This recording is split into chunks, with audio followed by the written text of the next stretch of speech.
नमस्कार दोस्तों, स्वागत है आपका हमारे YouTube चैनल जीके ट्रैकर पे।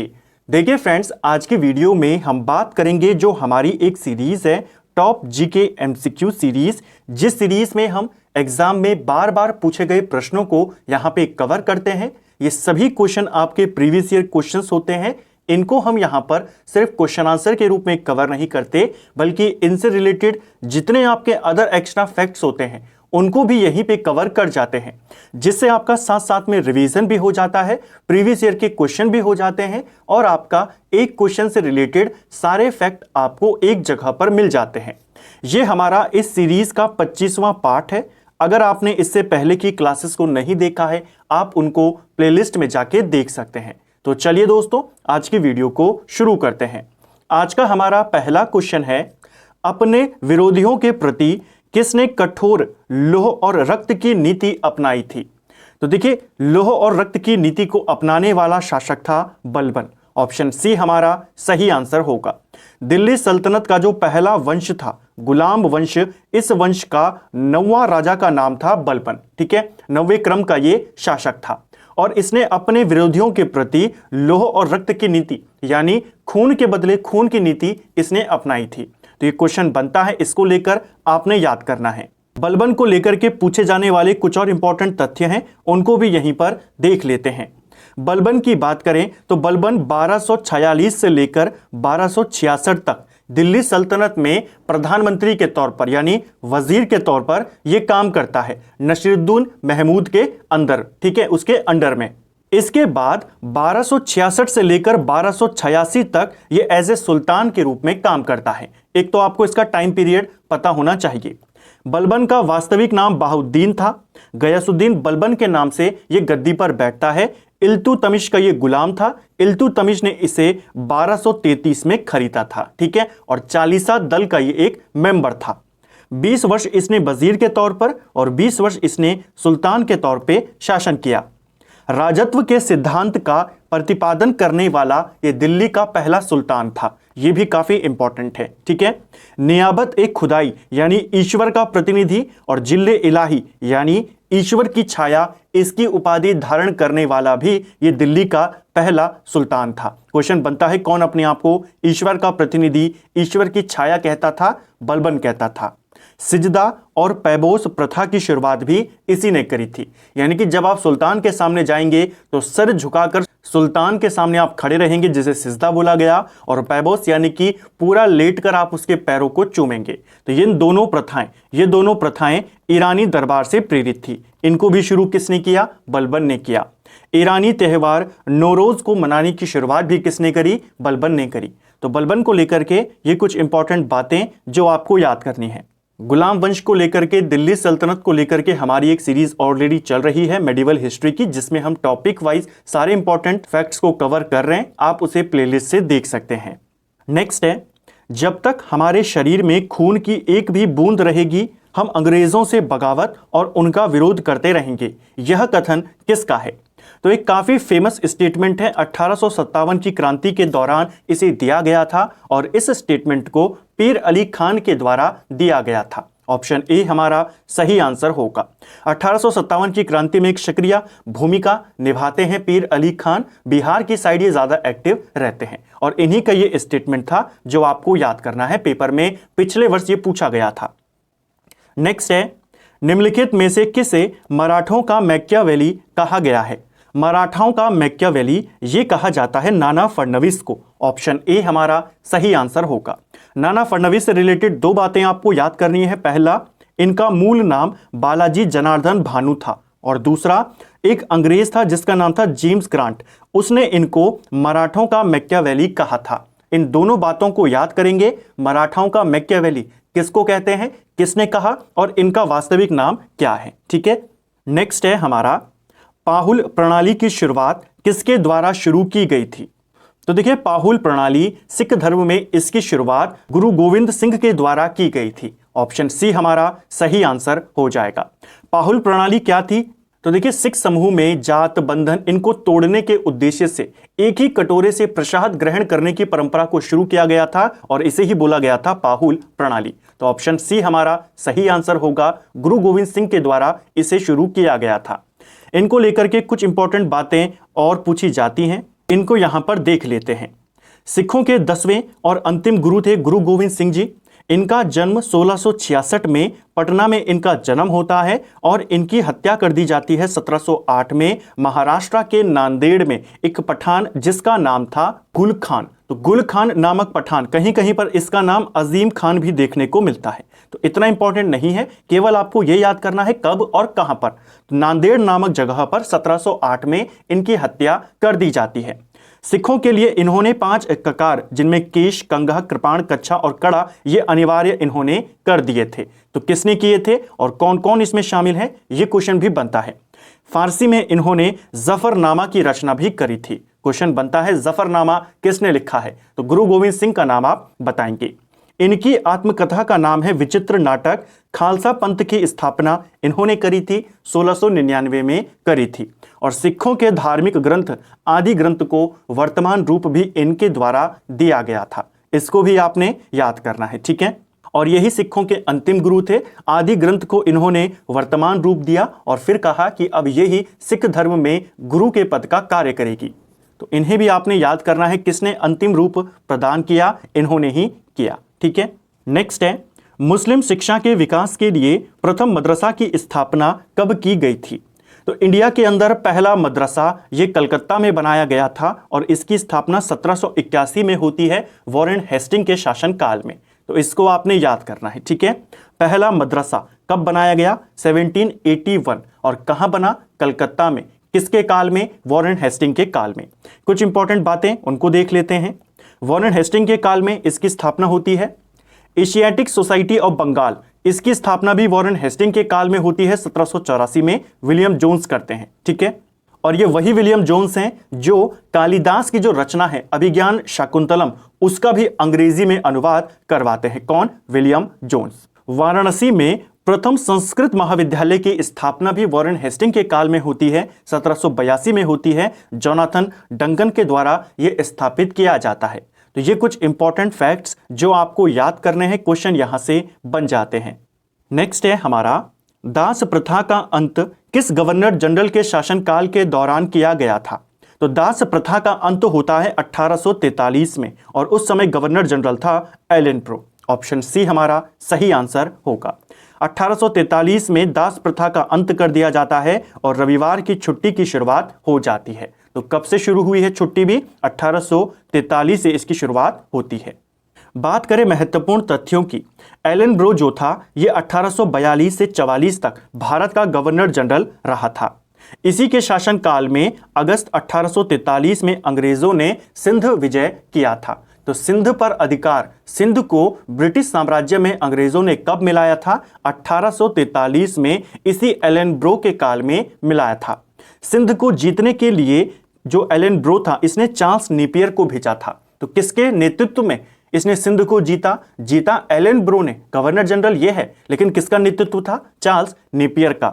और इस विजय के बारे में नेपियर ने एक फेमस स्टेटमेंट दिया था सिंध विजय को लेकर के कि ये अफगानी तूफान की पूंछ थी। तो क्वेश्चन बनता है, सिंध विजय को अफगानी तूफान की पूंछ किसने कहा, चार्ल्स नेपियर। इसी को भेजा था, किसके काल में था ये, एलन ब्रो के काल में, ठीक है। नेक्स्ट है हमारा, भारतीय सुधार समिति की स्थापना किसने करी थी। तो भारतीय सुधार समिति, इसकी स्थापना 1887 में होती है। इंग्लैंड में इसकी स्थापना होती है, ठीक है। विदेश में हुई है तो काफी इंपॉर्टेंट है। कौन करते हैं इसकी स्थापना, दादा भाई नौरोजी के द्वारा इसकी स्थापना की जाती है, ठीक है। भारतीय सुधार समिति। कुछ इंपॉर्टेंट बातें दादा भाई नौरोजी को लेकर के, इन्होंने राष्ट्र गुफ्तार नामक एक समाचार पत्र निकाला था 1851 में। यह समाचार पत्र बॉम्बे से आता था, गुजराती में आता था, ठीक है। क्वेश्चन पेपर में बना है राष्ट्र गुफ्तार समाचार पत्र किसका था, तो आप बताएंगे भारत के ग्रैंड ओल्ड मैन दादा भाई नौरोजी का था। 1852 में इन्होंने बॉम्बे एसोसिएशन की स्थापना करते हैं, ठीक है। 1866-67 में ये ईस्ट इंडिया एसोसिएशन की स्थापना करते हैं। धन निष्कासन के सिद्धांत का इन्होंने प्रतिपादन किया था। 1887 में इंग्लैंड में भारतीय सुधार समिति की स्थापना करते हैं। जैसा हमने देखा, क्वेश्चन आपका यही क्वेश्चन पूछा गया था। 1892 में ये पिन्सबरी से चुनाव जीत जाते हैं लिबरल पार्टी के टिकट पर। तो क्वेश्चन किस तरीके से बनते हैं, कब जीते, कहां से जीते, किस पार्टी के टिकट पर जीते? तो दादा भाई नेहरू 1892 में पिन्सबरी से टिकट पर, लिबरल पार्टी के टिकट पर ये ब्रिटिश संसद का चुनाव जीते और ब्रिटिश पार्लियामेंट में पहुंचने वाले ना सिर्फ भारत के बल्कि एशिया के भी पहले व्यक्ति बने थे दादा भाई नेहरू। 3 बार ये कांग्रेस के अध्यक्ष रहे, 1886 में, 93 में, 1906 में। तो इस फैक्ट को भी आपने याद करना है। जब कांग्रेस की स्थापना होती है 1885 में, कांग्रेस का नाम रखा जाता है भारतीय राष्ट्रीय संघ और इन्हीं की सिफारिश पर इसका नाम चेंज किया जाता है और भारतीय राष्ट्रीय कांग्रेस इसका नाम किया जाता है। तो किसकी सिफारिश पर? दादा भाई नेहरू। नेक्स्ट है 1857 की क्रांति के दौरान फैजाबाद में इसका नेतृत्व किसने किया था? तो ये भी एक काफी इंपॉर्टेंट टॉपिक है, 1857 की क्रांति। और इस दौरान किस व्यक्ति ने कहां पर नेतृत्व प्रदान किया, उनके नाम आपसे पूछे जाते हैं। जैसे बरेली में कौन था, फैजाबाद में कौन था, दिल्ली में कौन था, बिहार में कौन था, झांसी में कौन था, इस तरीके से। तो इनको भी यहीं पर कवर कर जाएंगे। तो 1857 की क्रांति के दौरान फैजाबाद में मौलवी अहमदुल्ला के द्वारा नेतृत्व किया गया था। ऑप्शन सी हमारा सही आंसर होगा। कुछ इंपॉर्टेंट व्यक्ति जिन्होंने नेतृत्व किया उनको देख लेते हैं। दिल्ली में क्रांति का नेतृत्व बहादुर शाह और उनके जो सेनापति थे बख्त खां, इनके द्वारा किया गया था। सैन्य नेतृत्व यहां पर बख्त खान ने दिया था। लखनऊ में बेगम हजरत महल लड़ी थी, झांसी में रानी लक्ष्मीबाई लड़ी थी, कानपुर में नाना साहब और तात्या टोपे लड़े थे। कानपुर में जो सैन्य नेतृत्व था वो तात्या टोपे ने किया था। ठीक है, इन दोनों को लेकर एक एक क्वेश्चन और बनता है। नाना साहब का वास्तविक नाम और तात्या टोपे का वास्तविक नाम आपसे पूछे जाते हैं। दोनों ने कानपुर में क्रांति का नेतृत्व किया। नाना साहब का वास्तविक नाम है धोंदू पंत और तात्या टोपे का है आत्माराम पांडुरंग। तो दोनों नाम आपने याद करने हैं। जगदीशपुर की बात करें तो यहां पर कुंवर सिंह और अमर सिंह के द्वारा नेतृत्व प्रदान किया गया और ये इसी को आपको बिहार का नाम लेकर पूछा जाता है, बिहार में किसने प्रदान किया। तो बिहार का नाम पूछे या जगदीशपुर का नाम पूछे, आप कुंवर सिंह का नाम बताएंगे। ठीक है, ज्यादा इंपॉर्टेंट ये है। इलाहाबाद में क्रांति का नेतृत्व लियाकत अली ने किया था, बरेली में खान बहादुर खान ने और फतेहपुर में अजीमुल्ला के द्वारा क्रांति का नेतृत्व किया गया। तो ये कुछ इंपॉर्टेंट फैक्ट्स जो आपको याद करने हैं। तो साथ साथ में जिस टॉपिक से क्वेश्चन होता है उस टॉपिक की देखिए 1857 के नेतृत्वकर्ता को लेकर क्वेश्चन था। तो हमने सारे टॉपिक, सारे जो प्रमुख स्थान थे जहां पर क्रांति का ज्यादा प्रभाव हुआ और उनके नेतृत्वकर्ता, उनको यहीं पर कवर कर दिया। नेक्स्ट है कैबिनेट मिशन 1946 को मुस्लिम लीग ने कब स्वीकार किया था? तो देखिए कैबिनेट मिशन भारत आता है 1946 में। इसकी पूरी टाइमलाइन को समझते हुए चलते हैं। जो ब्रिटिश प्रधानमंत्री थे उस समय एटली, क्लेमेंट एटली, उनके द्वारा कैबिनेट मिशन की घोषणा की जाती है 19 फरवरी 1946 को। ठीक है, इसके गठन की घोषणा कब की गई है? 19 फरवरी 1946 को। 24 मार्च यानी कि लगभग एक महीने के बाद 1946 में यह भारत आता है। कैबिनेट मिशन भारत कब आया था? 24 मार्च को भारत आता है, यानी दिल्ली आता है। ये अपनी जो घोषणाएं करता है, जो कैबिनेट मिशन के जो प्रस्ताव ये देता है 16 मई को, 16 मई 1946 को। इसके बाद इसके प्रस्तावों को 6 जून 1946 में मुस्लिम लीग स्वीकार कर लेती है और 25 जून 1946 को कांग्रेस भी स्वीकार कर लेती है। और उसके बाद जुलाई में चुनाव हो जाते हैं, दिसंबर में आपकी संविधान सभा का गठन हो जाता है। तो ये पूरा घटनाक्रम था जो आपको याद करना है, क्योंकि पूछा जाता है चुनाव कब हुए, गठन कब हुआ, स्वीकार किसने कब किया, ये भारत कब आया, इस तरीके से। तो पूरी टाइमलाइन हमने यहां पर देखी। नेक्स्ट है भगत सिंह को फांसी की सजा सुनाने वाला न्यायाधीश कौन था? तो देखिए भगत सिंह, सुखदेव और राजगुरु, इनको 23 मार्च 1931 को फांसी की सजा दी गई थी अंग्रेजों के द्वारा। और इनको फांसी की सजा किस जज ने सुनाई थी उसका नाम आपसे पूछा जाता है। जीसी हिल्टन इसका नाम था। ऑप्शन सी हमारा सही आंसर होगा। किस आरोप में इनको फांसी की सजा दी गई थी? तो एक जो पुलिस अधिकारी था जिसका नाम था सांड्रस, उसकी हत्या ये करते हैं और उसके ही जुर्म में इनको फांसी की सजा दी जाती है। इसको भी आपने याद करना है, क्वेश्चन यहां से बनते हैं। इनकलाब जिंदाबाद का नारा भी भगत सिंह के द्वारा दिया गया था और इन्हीं को शहीद आजम के नाम से भी जाना जाता है। नेक्स्ट है निम्नलिखित में से किस स्थान से नर्तकी की कांस्य मूर्ति प्राप्त हुई है? तो नर्तकी की कांस्य मूर्ति ये हमें मिली है मोहनजोदड़ो से। ऑप्शन सी सही आंसर होगा। ठीक है, तो कांस्य मूर्ति को लेकर के बहुत क्वेश्चन आते हैं, नर्तकी की कहां से मिली है, तो ये हमें मोहनजोदड़ो से मिली है। कुछ इंपॉर्टेंट बातें मोहनजोदड़ो को लेकर के उनको देख लेते हैं। मोहनजोदड़ो की खोज राखलदास बनर्जी करते हैं 1922 में। यह आपके पाकिस्तान के लरकाना जिले में है, जो कि सिंध प्रांत में पड़ता है। यह सिंधु नदी के तट पर स्थित है और मोहनजोदड़ो का अर्थ होता है मृतकों का टीला। इसको भी याद करेंगे। ये कुछ इंपॉर्टेंट बातें इसके इंट्रो को लेकर के। अब यहां से हमें क्या क्या मिला है उसको देख लेते हैं। मोहनजोदड़ो से हमें पुरोहित आवास के साक्ष्य मिले हैं। एक बड़ा स्नानागार हमें यहां से मिला है। अन्नागार हमें यहां से मिला है। घरों में कुएं के अवशेष हमें कहां से मिले हैं, मोहनजोदड़ो से मिले हैं। कांसे की बनी नर्तकी की मूर्ति, इसको ही क्वेश्चन पूछा गया था, हमने देख लिया।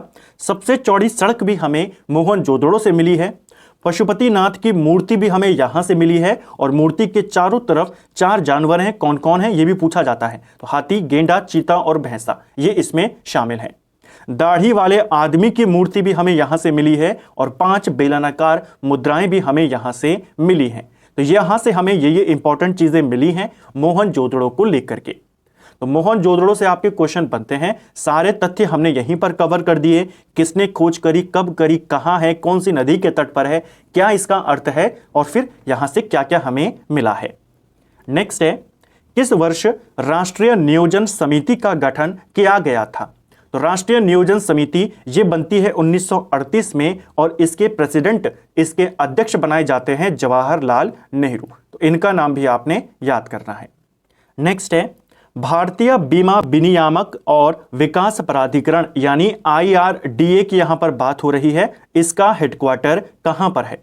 IRDA की फुल फॉर्म की बात करें, हिंदी में तो इसको इस तरीके से लिखा जाता है, इंग्लिश में बोला जाता है insurance regulatory and development authority, और इसकी स्थापना 1999 में की जाती है और इसका हेडक्वार्टर हैदराबाद में है। ऑप्शन सी सही आंसर हो जाएगा। ठीक है, बंगाल का पाबना विद्रोह किससे संबंधित था। तो पाबना विद्रोह कहां हुआ, पहला क्वेश्चन बंगाल में, कब हुआ, दूसरा क्वेश्चन 1873 से 76 के बीच में, और किससे रिलेटेड था, तो यह आंदोलन आपके किसानों से संबंधित था। जो वहां के जमींदार थे, काफी ज्यादा शोषण वो किसानों का करते थे, तो इसी शोषण के विरुद्ध किसानों ने एक विद्रोह किया था बंगाल के पाबना नामक जगह पर, और इसी को कहा जाता है पाबना विद्रोह। ठीक है, लोकसभा में अनुसूचित जातियों के लिए कितने स्थान आरक्षित हैं। तो ये भी एक इंपॉर्टेंट क्वेश्चन है, कई बार पेपर में पूछा गया है। अनुसूचित जाति यानी SC की यहां पर बात हो रही है और इनके लिए लोकसभा में 84 सीटें रिजर्व्ड हैं। ऑप्शन डी हमारा सही आंसर होगा। अगर हम लोकसभा में ST के लिए कितनी सीटें हैं, तो ST के लिए 47 सीटें हैं और SC के लिए कितनी है, SC के लिए 84 हैं। तो टोटल कितनी हो गई, टोटल 131 सीटें लोकसभा में रिजर्व्ड हैं SC और ST के लिए। इसे भी आपने याद करना है। ठीक है, नेक्स्ट है, किसकी मृत्यु पर महात्मा गांधी ने कहा भारतीय सौर मंडल से एक सितारा डूब गया। तो भारतीय सौर मंडल से एक सितारा डूब गया लाला लाजपत राय की मृत्यु पर कहा गया था महात्मा गांधी के द्वारा। ऑप्शन बी सही आंसर होगा। साइमन कमीशन का विरोध करते हुए इन पर लाठियां पड़ती हैं, जिनसे ये गंभीर रूप से घायल होते हैं और उसके बाद इनका निधन हो जाता है।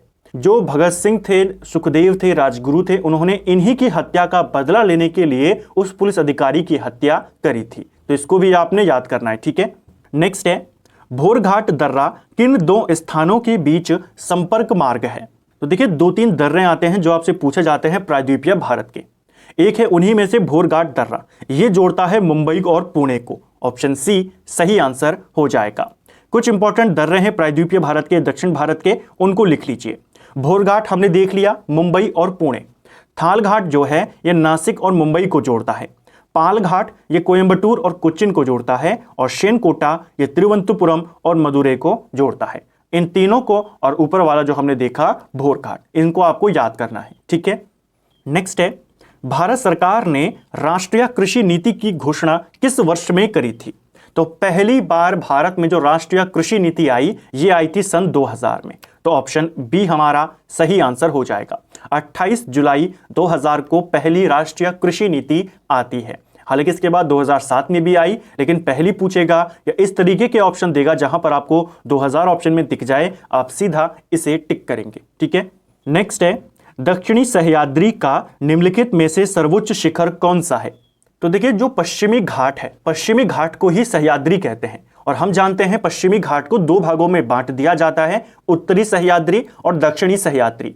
उत्तरी सह्याद्री की जो सर्वोच्च चोटी है उसे बोला जाता है कालसुबाई और जो दक्षिणी सह्याद्री है इसकी बोली जाती है कुद्रेमुख। तो ऑप्शन ए हमारा सही आंसर यहां पर हो जाएगा। ठीक है, कुछ इंपॉर्टेंट बातें उनको देख लेते हैं, आपके सारे कॉन्सेप्ट और क्लियर हो जाएंगे।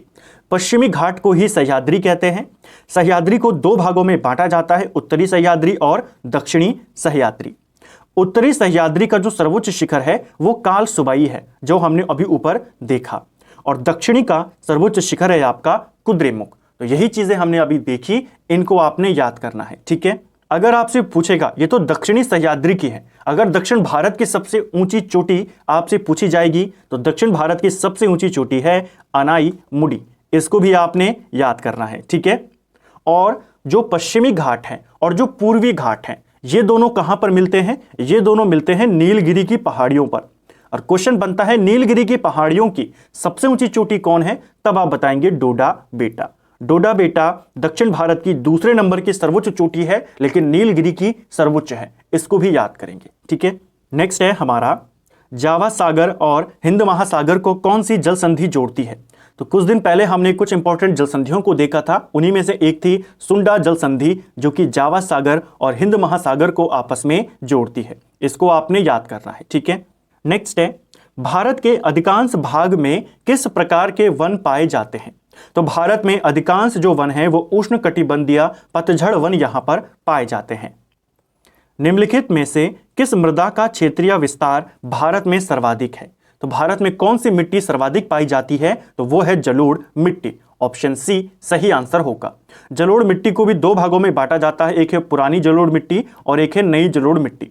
पुरानी जलोढ़ मिट्टी को बांगर कहा जाता है और नई जलोढ़ मिट्टी को खादर बोला जाता है, इसको भी आपने याद करना है। ठीक है, नेक्स्ट है विश्व ओजोन दिवस कब मनाया जाता है? तो विश्व ओजोन दिवस ये मनाया जाता है हर साल 16 सितंबर को, इसको भी याद करेंगे। क्यों मनाते हैं? तो 16 सितंबर 1987 को एक समझौता होता है जिसे कहा जाता है Montreal protocol. Montreal protocol ozone परत के संरक्षण से संबंधित है। 16 सितंबर 1987 को होता है, भारत इसमें 1992 में शामिल होता है। 16 सितंबर को ये हुआ था समझौता, इसीलिए हर साल ओजोन दिवस 16 सितंबर को मनाते हैं। ठीक है, उदय भूमि निम्न में से किस महापुरुष की समाधि स्थल है? तो महापुरुषों की समाधि स्थल आपसे पूछी जाती है, उनके नाम पूछे जाते हैं, तो सभी जो इंपॉर्टेंट है आपकी समाधि स्थल उनको भी हम यहीं पे कवर कर जाएंगे। उदय भूमि की बात करें तो यह समाधि स्थल है किसकी? KR नारायण की, भारत के पूर्व राष्ट्रपति हैं, इन्हीं की समाधि स्थल को उदय भूमि के नाम से जाना जाता है। ठीक है, कुछ इंपॉर्टेंट समाधि स्थल है यहाँ पर, इनको भी नोट कर लीजिए, ये भी पेपर में आते हैं। राजघाट किसका समाधि स्थल है? महात्मा गांधी का। महाप्रणाय घाट ये किसका है? भारत के पहले राष्ट्रपति डॉक्टर राजेंद्र प्रसाद का। चैत्य भूमि की बात करें ये BR अंबेडकर का है। शांतिवन जवाहरलाल नेहरू की है। विजय घाट लाल बहादुर शास्त्री की समाधि स्थल है। शक्ति स्थल की बात करें ये इंदिरा गांधी की है। अभय घाट ये मोरारजी देसाई की है। किसान घाट चौधरी चरण सिंह की है। समता स्थल ये जगजीवन राम की है। वीर भूमि ये राजीव गांधी की है। नारायण घाट ये गुलजारी लाल नंदा की है।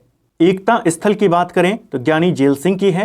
कर्म भूमि ये शंकर दयाल शर्मा की है। और सदैव अटल या फिर राष्ट्रीय स्मृति स्थल, कहीं पर स्मृति स्थल भी है क्योंकि शुरुआत में स्मृति स्थल इनकी समाधि का नाम था, ठीक है, अटल बिहारी वाजपेयी का, लेकिन बाद में फिर सदैव अटल को यहां पर बनाया गया। तो दोनों को आपने याद करना है। ठीक है, तो ये प्रमुख महापुरुष और उनकी समाधियां जो आपसे पेपर में पूछी जाती हैं। नेक्स्ट है ओलंपिक ध्वज को सर्वप्रथम किस वर्ष में फहराया गया था? तो देखिए ओलंपिक का जो ध्वज है, जो एक सफेद बैकग्राउंड है, सफेद झंडा है और उसमें से 5 छल्ले आपको देखने को मिलते हैं, तो इसे बनाया गया था या इसे पहली बार फहराया गया था 1920 के ओलंपिक में। एंटवर्प में ये ओलंपिक होते हैं 1920 में और यहीं पर पहली बार इसे फहराया गया था। ये झंडा बना कब था? ये झंडा बना था 1913 में, लेकिन इसे फहराया पहली बार कब गया? 1920 में। ठीक है, इसमें 5 छल्ले होते हैं, 5 ऐसे में रिंग होती हैं जो एक दूसरे को काटती हैं। ये 5 रिंगें अलग अलग रंग की होती हैं, एक होती है ब्लू, एक होती है येलो, इसके अलावा एक आपकी ब्लैक होती है, एक होती है ग्रीन और एक होती है रेड। जो नीली होती है ये यूरोप को दर्शाती है, ठीक है, ये भी क्वेश्चन बनता है। जो नीली है, ब्लू है, ये यूरोप को दर्शाती है। जो पीली रिंग है यहां पर वो एशिया को दर्शाती है। जो काली है वो अफ्रीका को, जो हरी है वो ऑस्ट्रेलिया को, और जो रेड है वो अमेरिका महाद्वीप को। दोनों अमेरिका इसमें आ जाते हैं, उत्तरी और दक्षिणी। तो इसको समझाती है, इसको दर्शाती है लाल रिंग। इनको आपने याद करना है, ठीक है। कौन किसका प्रतीक है पूछा जाता है। भारतीय संविधान की उद्देशिका में कितने प्रकार के न्याय का वर्णन किया गया है? तो हमारे संविधान की प्रस्तावना में 3 प्रकार के न्याय का वर्णन किया गया है। कौन कौन से न्याय हैं? सामाजिक न्याय, आर्थिक न्याय और राजनैतिक न्याय। तो न्याय कितने प्रकार के हैं? न्याय 3 प्रकार के हैं। स्वतंत्रता की बात करें तो हमारे संविधान में स्वतंत्रता जो प्रस्तावना है 5 प्रकार की स्वतंत्रता के बारे में बताया गया है। विचार की स्वतंत्रता, अभिव्यक्ति की स्वतंत्रता, विश्वास, धर्म और उपासना की स्वतंत्रता। समता 2 बताई गई है, प्रतिष्ठा की समता और अवसर की समता। तो क्वेश्चन बनता है न्याय कितने प्रकार के हैं, कौन कौन सा न्याय है, स्वतंत्रता कितनी प्रकार की है, कौन कौन सी है, समता कितने प्रकार की है, कौन कौन से हैं। इनको भी आपने याद करना है, ठीक है। निम्नलिखित में से कौन सा युग्म सही सुमेलित नहीं है? तो इनमें आपने बताना है कौन कौन से आपके गलत हैं, कौन कौन से आपके सही हैं। तो चलिए इनको देखते हैं। बेसिकली क्वेश्चन संविधान में हमने किस देश के संविधान से क्या लिया है वो पूछा गया है। विधि द्वारा स्थापित प्रक्रिया, क्या हमने ये ब्रिटेन से ली है? तो ये आपका गलत हो जाएगा। बहुत इंपॉर्टेंट क्वेश्चन है, विधि द्वारा स्थापित प्रक्रिया हमने जापान से ली है, ठीक है। तो पहला वाला आपका गलत है। राज्यसभा सदस्यों का निर्वाचन क्या हमने दक्षिण अफ्रीका से लिया है? तो ये आपका बिल्कुल सही है। देखिए इसको समझते हुए चले, राज्यसभा में सदस्य 2 तरीके से आते हैं, एक तो निर्वाचित होकर आते हैं और दूसरों को राष्ट्रपति मनोनीत करते हैं। जो मनोनीत किए जाते हैं उनकी जो व्यवस्था है हमने आयरलैंड से ली है, लेकिन जो चुने जाते हैं कि विधायक चुनेंगे, ये प्रोसेस हमने दक्षिण अफ्रीका से ली है। क्या द्विसदनवाद हमने अमेरिका से लिया है? ये भी आपका गलत हो जाएगा। द्विसदनवाद हमने ब्रिटेन से लिया है, ठीक है। ये कहां से लिया है? ये वाला जापान से है और ये वाला ब्रिटेन से है। समवर्ती सूची हमने ऑस्ट्रेलिया से ली है, तो ये भी आपका सही है। गलत बताना था तो पहला और तीसरा वाला आपका गलत है। ऑप्शन ए यहां पर सही उत्तर हो जाएगा, ठीक है। नेक्स्ट है 92वें संविधान संशोधन के तहत किन भाषाओं को 8वीं अनुसूची में शामिल किया गया था? तो देखिए जो 92वां संविधान संशोधन हुआ, यह हुआ था 2003 में और इसके तहत 4 भाषाओं को शामिल किया गया था। एक थी बोडो, एक थी मैथिली, एक थी डोंगरी और इसके साथ में थी संथाली। तो इन 4 भाषाओं को शामिल किया जाता है 92वें संविधान संशोधन के तहत। संविधान की जो 8वीं अनुसूची है, जब हमारा संविधान लागू हुआ तो इसमें 14 भाषाओं यहां पर उनके नाम दिए गए थे। बाद में 8 भाषाएं और जोड़ी गई। वर्तमान में इसमें 22 भाषाएं हैं। कब कब जोड़ी गई उनको देख लेते हैं। 21वें संशोधन के तहत जो 1967 में किया गया, तो इसके तहत सिंधी को जोड़ा गया, ये पहली भाषा। इसके बाद 71वां संशोधन हुआ 92 में, इसके तहत कोंकणी को, मणिपुरी को और नेपाली को जोड़ा गया। इसके बाद 92 वाला हुआ 2003 में, जिसके तहत संताली, मैथिली, बोडो और डोंगरी, इन 8 भाषाओं को जोड़ा गया। तो इनको भी याद करना है, कब कब किसको जोड़ा गया है पूछा जाता है।